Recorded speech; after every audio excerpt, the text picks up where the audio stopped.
I've been drawing portraits for years, and today I want to show you how I do that. I've been taking courses and classes, I've practiced a lot, and I finally came up with a method that works great for capturing everything right, from proportions to details. My name is Kate, I'm an artist, and welcome to my channel. In this video, there will be lots of faces, tips, and chatting. Let's get started. Here are the supplies I'm going to use and all references I found on Pinterest. I tried to pick different angles, expressions, and features so I can tell you more about tackling various little challenges along the way. Whenever I plan to draw more than one portrait in one sitting, I start with something I find easier. For me, that's usually a 3/4 angle like this one, and I consider it easier than a front view face because it's not complicated by symmetry that much. Also, I want to mention that I'll be sharing the process as it happens in real life, with all refining, erasing, redrawing. I think that's important. I remember taking a course by an artist whose portraits I absolutely adore, and usually, in courses, everything is so polished. It looks like everyone nails proportions, values, and forms on the first try, like they're pros. They've gone through the process so many times, and that's what they do. But this artist showed her real unpolished process with mistakes. And I thought, wow, she makes mistakes too. It happens to everyone and it is absolutely normal. That really lifted the pressure of chasing perfection for me. I was so excited to realize that it's okay to draw asymmetrical, twisted features, then notice the mistake, erase and redraw. With this portrait, I tried really hard not to overwork it and keep a sense of softness, and a cotton pad makes it much easier to achieve this effect. Once I've discovered all the benefits of blending sketches with a cotton pad, the process became much faster and easier. I know there are special tools like blending stumps for those purposes, but actually I've never tried blending stumps. If you try that, let me know if it's worth it. There is another option to blend with your finger. I saw some people do that, but I wouldn't recommend this method because oils from skin could result in grease and make the sketch look dirty. And how do you like the first portrait? I didn't expect it to look beautiful. I thought it would be like a warm-up, but it turned out so clean and soft. I love it. It reminds me of these medieval Renaissance portraits. Do you see that? Also, please give this video a like, it would be so helpful for my channel to grow, and subscribe for more videos like this. Thank you! The next reference I picked was a profile view, and even though the proportions are pretty much the same, it can be tricky to place every feature where it belongs. You've probably heard of the Lumis method for drawing faces. It's pretty popular, but if you haven't, I'll quickly explain. You start with a sphere, then cut off the sides to create flat planes where the ears go. A center line and a brow line help face the features in proportions, and from there you map out the jaw, the nose, eyes and mouth, adjusting for different angles. I mostly follow this strategy, but over time I've stopped using the sphere part. And if you want to get better at drawing heads, or if you are just starting, I definitely recommend learning more about the Lumis method. It's a great way to memorize proportions and build any portrait from any angle. I still remember how surprised I was to learn that the eyes are placed in the center of the head. That just didn't make sense to me at first, but it turned out to be true. Eyes usually sit right in the middle. I think the confusion comes from the fact that there is so many features below the eyes, while the upper part of the face feels kinda empty. Another surprising fact, ears are the same length as the distance between the eyebrows and the bottom of the nose. Faces are full of surprises.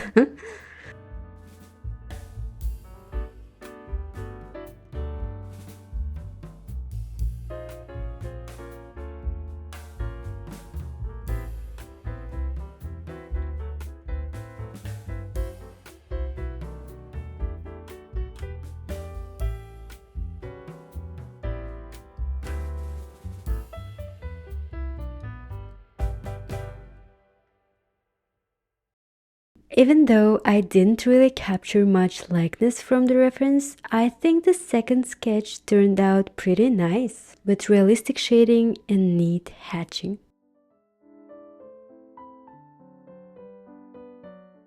For the third sketch in the spread, I raised the stakes and chose a reference with a strong emotion. She seems to be looking at something disturbing or shocking. I'm sure that's a picture from a movie scene, I just don't know which one. So if you've seen it, let me know what made her look that surprised. This was a challenge to capture the emotion. In my usual process, I do everything I can to achieve that expression in the early rough stage of the drawing, when I can easily erase and refine anything on the face, and that's my advice. It might sound obvious, but it's worth saying. Spend a little extra time on the rough sketch to make sure the proportions are right and the emotion comes through. Later, especially after blending, it takes much more time and effort to fix mistakes. Honestly, I've been there so many times when my drawing was almost finished and then I noticed something was off, and instead of erasing and redrawing, I tried to cover it with more layers, and in most cases it didn't work. The sketch ended up ruined, or at least not the way I wanted.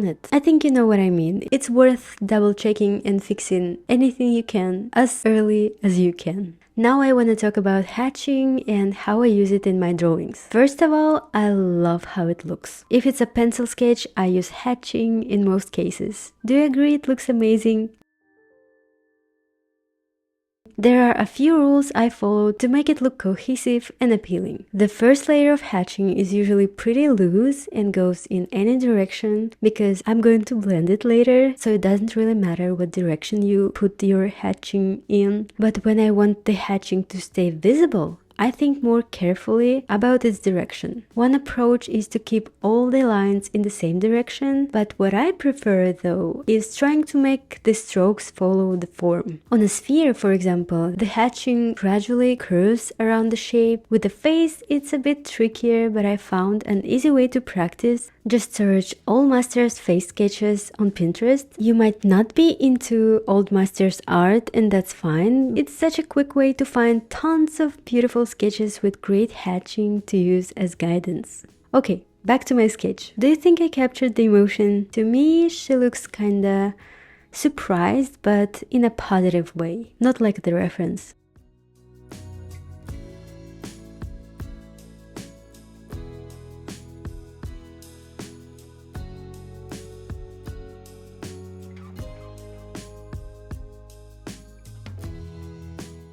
In this video, I'm going to draw 9 sketches, 3 per each spread, and here is the finished first spread. I really like all the drawings, and let's move on to the next spread.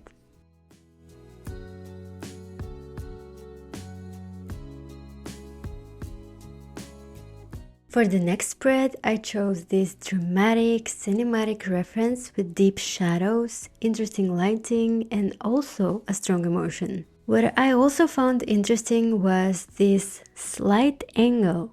She tilted her head towards us, and that's why all the facial features slightly shift. Sometimes it's not obvious that the head is tilted, but there is one way to detect it. In a neutral, straight view, the ears are usually placed between the eyebrows and the bottom of the nose. But if the head is tilted downward or upward, the position of ears changes. Like here, the ears went up while the eyes, nose, and mouth shifted a little bit down.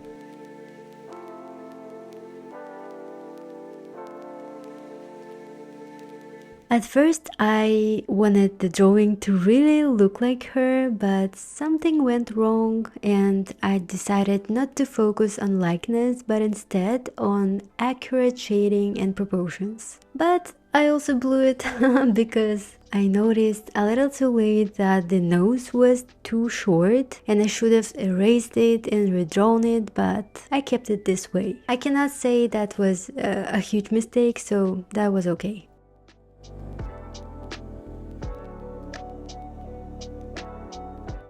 Now I want to share why I always use these exact pencils. I actually own a full set of graphite pencils from soft to hard leads, but I haven't been using them in a while. One reason is that they need sharpening too often.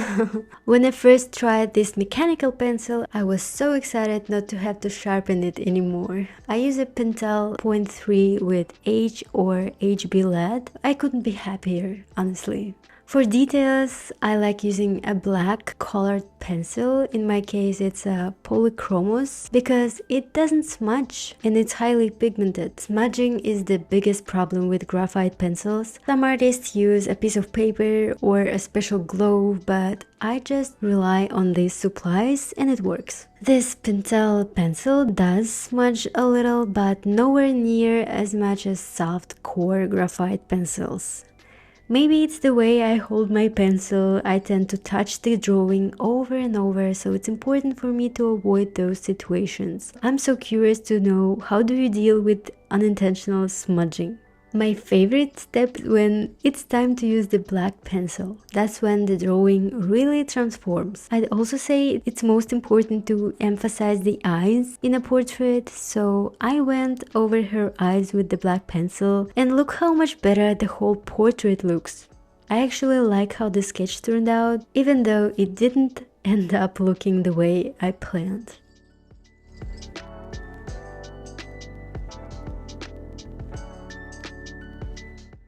Did I mention there will be 9 face sketches in this video? If not, now you know. And here is the sketch number 5. I tried really hard to find references that look as different as possible. Angles, features, colors, and so on. This one caught my eye because of her fragile, soft beauty. Blonde eyebrows and lashes, and lighting that made everything look even softer and more subtle. So my plan was to showcase those exact qualities, and I blew it. At first it was looking promising, but then I made a mistake.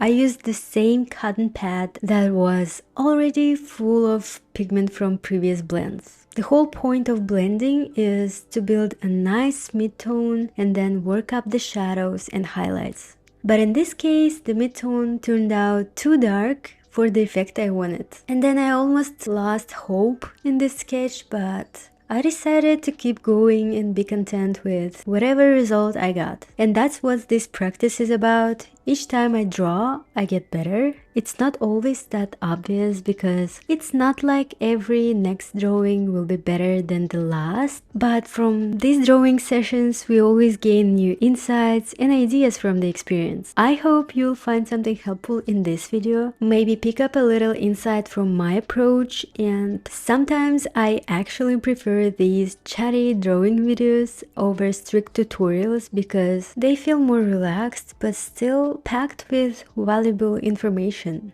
How do you prefer to learn? Do you take paid courses, go to art school, or search for tutorials on YouTube?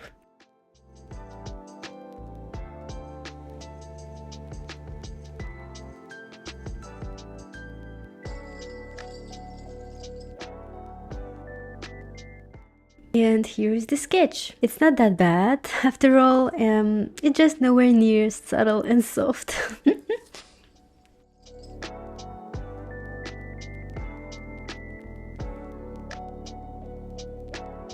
The last sketch in the spread is the first male portrait. The difference between drawing men and women isn't that big. The proportions are the same, the technique is the same. The only difference in approach is making the shapes more angular and the structure more visible. Personally, I love when a photo shows a clear eye socket outline or a prominent cheekbone, basically when the skull bones are visible. I find it very beautiful, but if I get too carried away with those details in a woman's portrait, it can add age or look too harsh. Which makes me wonder, why don't I draw male portraits more often? I really should.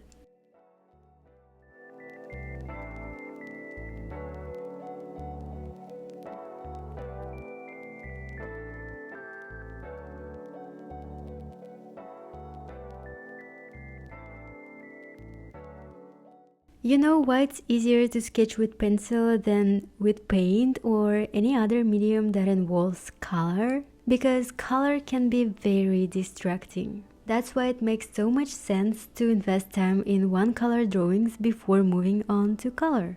If you want to get better at portraits and make your drawings look 3D, the study process really should include this kinda boring step of exploring values. It sounds simple, like of course I can see what part of the picture is darker and what is lighter, but in reality it's not that obvious. Have you seen those reels where artists demonstrate just how wild color theory can be? You've probably come across them. If not, definitely Google it. It's really mind-blowing.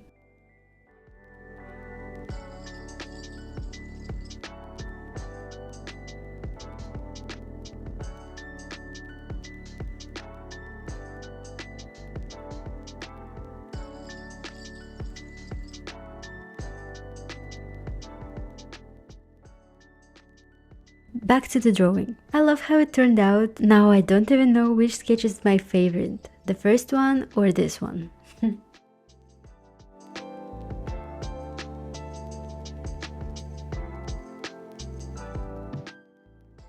Another sketch and another beautiful reference. My first thought was that this photo would be perfect for a stylized portrait. If I wanted to turn her into a character, I'd make her a fairy. I would add wings and maybe a flower headband and some other whimsical elements, shimmering lights and so on. That's actually a good idea for another video, like how to turn a simple reference into a whimsical illustration. Would you watch that?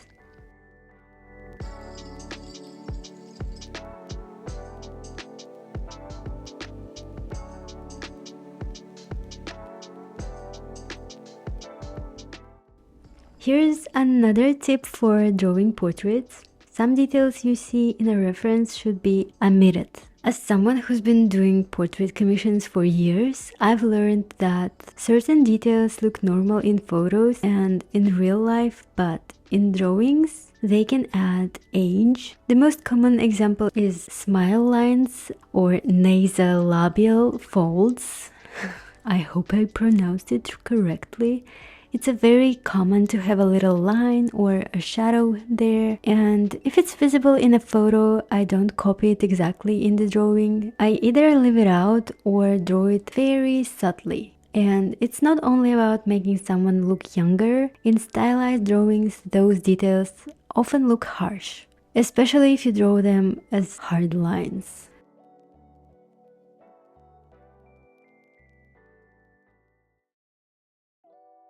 This sketch was coming along really well, and I noticed how much faster the process was compared to the first couple of sketches.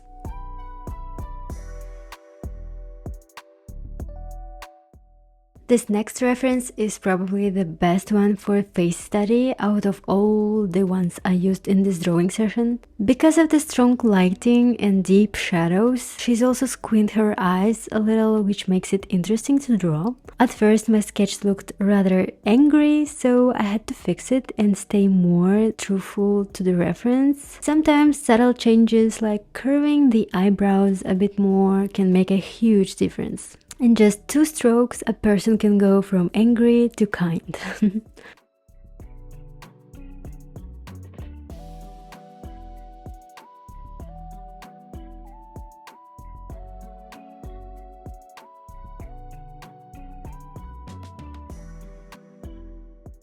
This time I decided not to erase anything but instead refine the details after blending, and it worked really well. Another thing I love about this reference is that strong shadows do half the work for you, making the drawing look more polished and professional. A great way to improve any portrait is to add clear definition between light and shadow.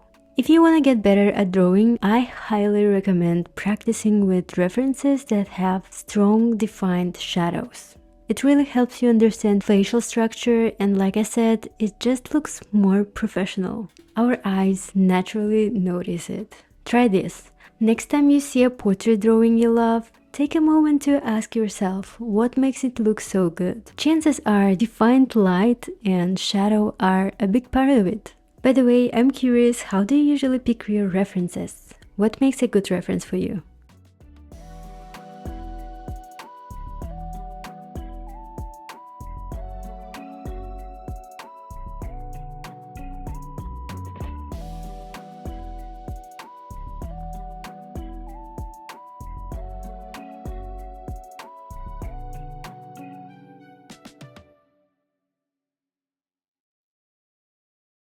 And here is the 8th sketch completed. I think this one turned out amazing. What do you think?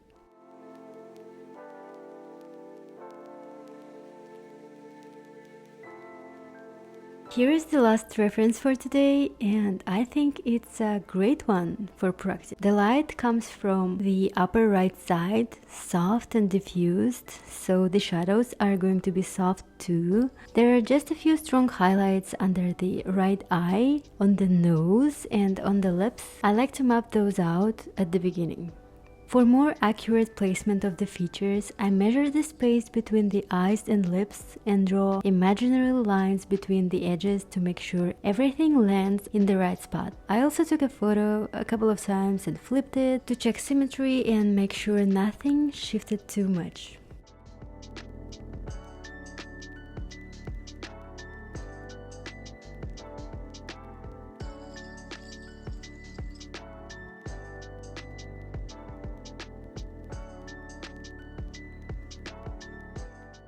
Actually, I'm surprised I never mentioned the head model I used. It helps me a lot, especially when I'm unsure about the shadows and highlights. I'll leave the link for it in the description for you to check it out. At this point, her face started to remind me of Irina Shayk. Do you see that too?